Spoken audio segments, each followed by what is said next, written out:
இந்த மீன ராசிக்கு வந்து பார்த்தீங்கன்னா, 6ஆம் இடத்தில் சூரியன் ஆட்சி பெற போறார். இந்த 6ஆம் இடம் சொல்லக்கூடியது உபஜெயஸ்தானம் அப்படின்னு சொல்லுவோம். அதுமாரி தொழில்ல இவங்களுக்கு இருக்கக்கூடிய போட்டி. இப்போ நெறைய மீனராசி கமெண்ட்ஸ் பார்க்கும்போது, வயதானவர்கள் கொடுக்கக்கூடிய அந்த கமெண்ட்ஸ் வந்து நெறைய இருக்கு சார். எனக்கு ரொம்ப நோயால நான் பாதிக்கப்படுறேன். கண் பிரச்சனை வருது, வியாதிகள் படுத்துது, வயிறு சம்பந்தமான கோளாறுகள் இருக்குன்னு நெறைய நான் கமெண்ட்ஸ் படிக்கிறேன். ம். இந்த சூரிய பெயர்ச்சி காலகட்டம் அவங்களுக்கு எப்படி சார் இருக்கு? இப்ப இவங்கள விட்டு விலகக்கூடிய அந்த ஒரு நபர் இந்த காலகட்டத்துல யாரா இருப்பாங்க?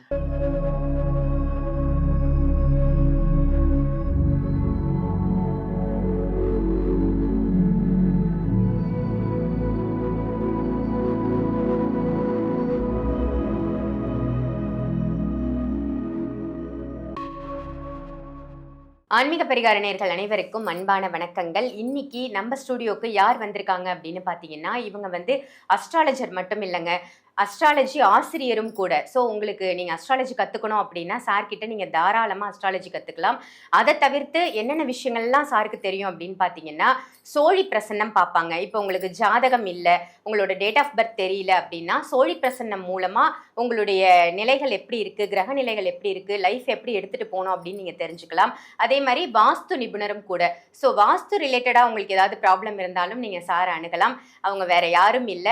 டாக்டர் வீனஸ் பாலாஜி அவர்கள் தான் நம்ம ஸ்டுடியோக்கு வந்திருக்காங்க. வணக்கம் சார். வணக்கம்மா. எப்படி இருக்கீங்க? நல்லா இருக்கேன். நீங்க நல்லா இருக்கீங்களா? ரொம்ப நல்லா இருக்கேன் சார். ரொம்ப நாளுக்கு அப்புறம் உங்களுடைய பதிவு வந்து நம்ம ஆன்மீக பரிகாரம் சேனல்ல வரப்போகுது. ரொம்ப சந்தோஷமா இருக்கு. நெறைய நல்ல பதிவுகள் நீங்க கொடுத்துட்டு இருக்கீங்க. அத தவிர்த்து நீங்க ஆசிரியராவும் இருக்கீங்க. அஸ்ட்ராலஜி ரிலேட்டடா மட்டும் இல்லாம வாஸ்தும் சொல்லிக் குடுக்குறீங்க. சோழி பிரசன்னம் பார்க்கறதுக்கும் நீங்க சொல்லி தரீங்க. ரொம்ப ஒரு ப்ரௌடா இருக்கு சார். நம்ம தமிழ்நாட்டுல இதெல்லாம் பார்க்கக்கூடிய நபர்கள் வந்து கம்மி அப்படின்னு சொல்லலாம். ஸோ இத வந்து நீங்க எல்லாமே ஒரு சேர ஒருங்கிணைத்து பண்றது வந்து ரொம்ப நல்ல விஷயமா இருக்கு. மக்கள் யாராவது வேணும் அப்படின்னா உங்கள கான்டாக்ட் பண்ணிக்கலாம் இல்லையா? கண்டிப்பாம்மா. Okay sir. இப்ப நம்ம இன்னைக்கான டாபிக் போயிடலாம். இன்னைக்கு வந்து சூரிய பெயர்ச்சி. வர இருக்கின்ற சூரிய பெயர்ச்சி எப்ப வருது? ஒரு 4 குட் நியூஸ் ஒவ்வொரு ராசிக்காரர்களுக்கும் கிடைக்கப் போகுது. ஒரே ஒரு நபர் மட்டும் அவங்கள விட்டு பிரிஞ்சிருவாங்க இந்த சூரிய பெயர்ச்சியில அப்படின்னா, அது யாரா இருக்கும்? அவங்களுக்கு கிடைக்கக்கூடிய குட் நியூஸ் என்னவா இருக்கும்? சூரிய பெயர்ச்சி எப்ப வருது அப்படின்றத மக்களுக்கு ஒரு சின்ன இன்ட்ரோவா குடுத்துருங்க சார். இந்த சூரிய பயிற்சி அப்படின்னு சொல்லக்கூடியது வந்து பார்த்தீங்கன்னா, ஆகஸ்ட் மாதம் 18ஆம் தேதி வருது. ஓகே. இந்த மாதத்துல வந்து அதுவும் முக்கியமா வந்து இந்த சூரிய பயிற்சி நீங்க கேட்ட ரொம்ப விசேஷமான ஒரு பயிற்சி. காரணம் என்னன்னு கேட்டீங்கன்னா, சூரியன் ஆட்சி பெறக்கூடிய ஒரு காலகட்டம் இந்த மாதம். ஓ! அதான் ரொம்ப விசேஷம். அதனால தான் பார்த்தீங்கன்னா, ஆவணி மாதம் அது வந்து சூரிய பயிற்சி ஆகும். ம். ஆவணி மாதத்துல சிம்ம ராசியில சூரியன் ஆட்சி பெறக்கூடிய ஒரு அற்புதமான காலகட்டம். ரொம்ப வந்து அந்த நேரத்துல ஒவ்வொரு ராசி அன்பர்களுக்கும் பலவிதமான நன்மைகள் கண்டிப்பா நடக்கும். காரணம் என்னன்னு கேட்டீங்கன்னா, சூரியன் தான் பார்த்தீங்கன்னா, டெய்லி காலையில நம்ம எந்திரிக்கிறோமோ எந்திரிக்கலையோ அவர் ஆமா. உதிக்கிறாரு. அலாரம் வச்ச மாரி அவர் அவர் வந்துருவாரு. உதிக்கிறாரு. அதே மாதிரி சாயங்காலம் ஆனா அவர் மறைஞ்சிடுறாரு. அதுபோல நம்முடைய ரொட்டீன் லைஃப பாதுகாக்கக்கூடியவர் சூரிய பகவான் தான். ஆமா. அதனால தான் இந்த பயிற்சி ரொம்ப விசேஷமான பயிற்சி. 2வது ஆட்சி பெற்றும்போது என்னன்னு கேட்டீங்கன்னா, அதனுடைய தன்மைகள் ரொம்ப அதிகமா இருக்கும். ம். அதனுடைய தாக்கங்கள் அதிகமா இருக்கும். நீங்க சொன்ன மாரி நெறைய பேருக்கு நல்ல விஷயங்கள் நடக்கக்கூடிய ஒரு அற்புதமான மாதமா இந்த சூரிய பயிற்சி இருக்க போகுது. Super sir. இப்போ ஒவ்வொரு ராசிக்காரர்களுக்கா என்னென்ன நன்மைகள், என்ன குட் நியூஸ் வரப்போகுது அப்படின்றத நம்ம தெரிஞ்சுக்கலாம்.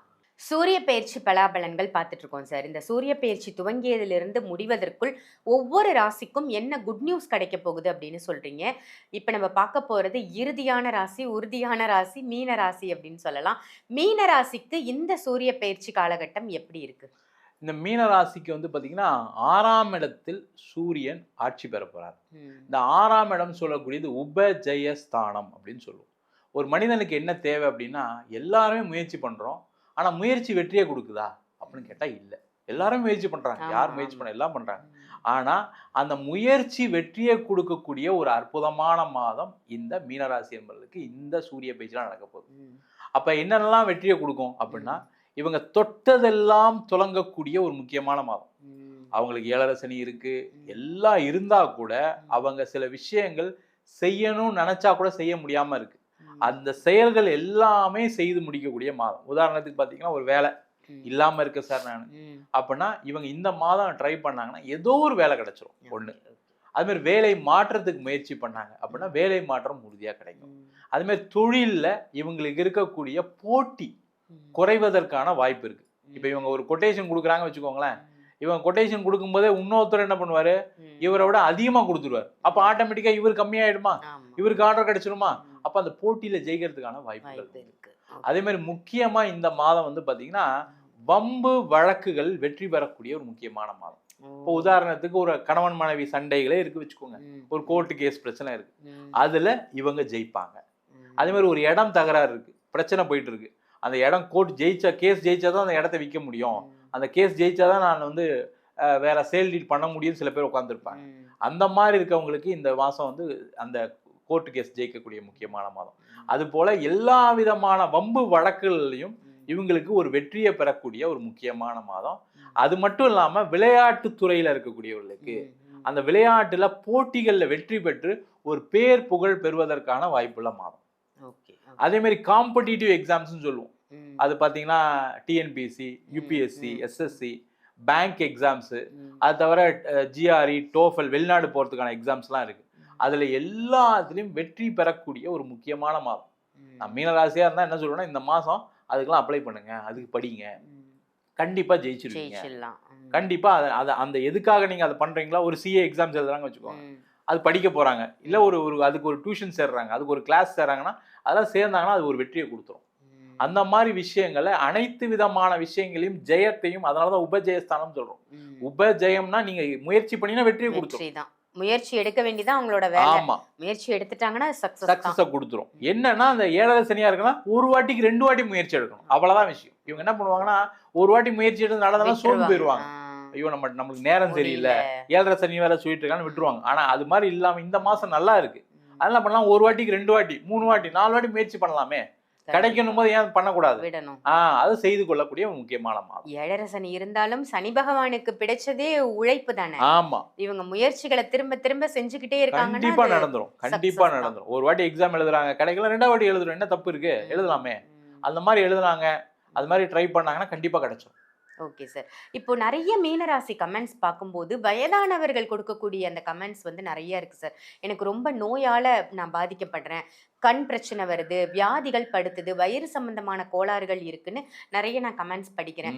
இந்த சூரிய பயிற்சி காலகட்டம் அவங்களுக்கு எப்படி சார் இருக்கு? இல்ல, இந்த சூரிய பயிற்சி கொஞ்சம் அதிகமா இருக்கும் அவங்களுக்கு, அது ஜாஸ்தியா இருக்கும். ஏன்னா 6ஆம் இடம் சொல்லக்கூடிய நோய் ஸ்தானத்துல வராரு. முக்கியமா நீங்க கரெக்டா சொன்னீங்க, வயிறு சம்பந்தமான பிரச்சனைகள் இருக்கவங்களுக்கு ரொம்ப கவனமா இருக்கணும். இந்த மாசம் வந்து என்ன கேட்டா டயட்டுலாம் ரொம்ப யோசிக்காம ஒரு வேளை அவங்க சாப்பிடாம விரதம் இருப்பது ரொம்ப ரொம்ப நல்லது, ரொம்ப ரொம்ப நல்லது. அது இருந்தாங்கன்னாவே அவங்க பிரச்சனை சரியாயிரும். சில பேர் சொல்லுவாங்க, இல்ல சார் சாப்பிடாம இருந்தா அல்சர் வந்துடும், சாப்பிடாம தான் கேஸ்ட்ரிக், அதெல்லாம் இருக்கட்டும். ஒரு வேளை சாப்பிடாம விரதம் மாதிரி இருந்தாங்க அப்படின்னா கண்டிப்பா அவங்களுக்கு இருக்கக்கூடிய பிரச்சனைகள் தீரும். அது முக்கியமா என்ன பண்ணலாம்னா, விரதம் இருக்கும்போது நம்ம ஒரு நாளை எடுத்துட்டு பண்ணா இன்னும் சிறப்பா இருக்குமா இல்லையா? அப்ப முருகப்பெருமான வழிபாடு பண்ணிட்டு பண்ணாங்கன்னா சிறப்பா இருக்கும். அப்ப மலை மேல இருக்கக்கூடிய முருகன், குன்று இருக்கும் இடமெல்லாம் முருகன் இருக்க மாதிரி, குமரன் இருக்க மாதிரி, எங்க மலை இருக்கோ அது பக்கத்துல இருக்கவங்க அந்த மலையில இருக்கக்கூடிய முருகனை வழிபாடு பண்ணிட்டு செவ்வாய்க்கிழமை அன்னைக்கு, அது ஒரு வேளையோ இல்ல 2 வேளையோ அவங்க வயதுக்கு தகுந்த மாதிரி விரதம் இருந்து அந்த முருகனை வழிபாடு பண்ணாங்க அப்படின்னாங்கன்னா அவங்களுக்கு இருக்கக்கூடிய அந்த நோய் பிரச்சனைகளுக்கு ஒரு நல்ல மருத்துவர் கிடைப்பார். இந்த பிரார்த்தனை என்ன பண்ணும் அப்படின்னா நோயை சரி பண்ணாரு, நோயை சரி பண்றதுக்கான அந்த இடத்தை காமிச்சு மருத்துவரை காமிப்பாரு. இவங்க சாப்பிடக்கூடிய மருந்து கேட்கும். இப்ப எல்லாரும் மருந்து சாப்பிடுறாங்க, ஆனா மருந்து எல்லாரும் கேட்கணும், கேட்காது. அப்ப எந்த மருத்துவரை போய் இப்ப பார்த்தா உடனே நம்மளுக்கு கரெக்டா ஐடென்டிஃபை பண்ணுவாங்களோ அந்த ஐடென்டிஃபை பண்றதுக்கான வேலையை தெய்வ வழிபாடு எப்பவுமே செய்யும். அதை முருகனா வழிபாடு பண்ணாங்க அப்படின்னா கண்டிப்பா அது வெற்றியை கொடுக்கும். மலை மேல இருக்கக்கூடிய முருகனை வழிபாடு பண்ணணும், ரொம்ப முக்கியம். அதுதான், அது செவ்வாய்க்கிழமையில விரதம் இருந்து வழிபாடு பண்ணாங்கன்னா இன்னும் வேல்மாறல் சொல்லலாம், கந்தசஷ்டி கவசம் சொல்லலாம், முருகனுடைய எல்லா சோஸ்திரங்களும். என்னால அது சொல்ல முடியல, வெற்றிவேல் முருகனுக்கு அரோகரா சொன்னாவே போதும், போனாவே ஓடி வந்துருவாரு. அதனால கண்டிப்பா மீனராசி என்பதுக்கு அது பெரிய லெவல்ல வேலை செய்யும், அது செய்து கொள்வது சிறப்பு. சிறப்பு சார். இப்ப இவங்களை விட்டு விலகக்கூடிய அந்த ஒரு நபர் இந்த காலகட்டத்துல யாரா இருப்பாங்க? இவங்களுக்கு வந்து பாத்தீங்கன்னா இந்த மாதம் அதிகமான எதிரிகள் வரக்கூடிய முக்கியமான மாதம். அதனால என்னன்னா எல்லாருமே எதிரியாவாங்க. அம்மா, அப்பா, கூட பிறந்தவங்க எல்லாருமே எதிரியாவதுக்கான வாய்ப்புகள் உண்டு. அதனால இந்த மாசம் என்ன பண்ணோம், யார் என்ன சொன்னாலும் இந்த காதுல வாங்கி இந்த காதுல விட்டுட்டு அமைதியா இருக்கணும். காது பொத்தி, கண் பொத்தி, வாய் பொத்தி இருந்தாங்கனாவே மீனராசி அன்பர்களுக்கு இந்த மாதம் தேவையில்லாத பிரச்சனைகள் வராது. அந்த ஒரு சின்ன எதிரி கூட இவங்க லாங் டைம்ல பிரச்சனையை கொடுத்துரும். அதனால கொஞ்சம் அவங்க கிட்ட கவனமா இருக்கிறது நல்லது. அதுக்கு கூடயே முருகனை வழிபாடு பண்ணாங்க வச்சுக்கோங்க, முருகன் தான் சம்ஹார மூர்த்தியே. சத்ரு சம்ஹாரமே மூர்த்தியே அவர் தான். அதனால முருகனை வழிபாடு பண்ணும்போது அவங்க வரக்கூடிய சத்துருக்களும் அமைதியா இருக்கிறதுக்கான ஒரு சூழ்நிலையை அந்த வழிபாடு செஞ்சிடும். இவங்க எதுவுமே பெருசா பண்ண வேண்டாம். அதை செய்து கொள்வது மிக மிக சிறப்பு. Super sir. தனி வழிபாடு கேட்போம்னு நினைச்சிட்டு இருந்தேன்.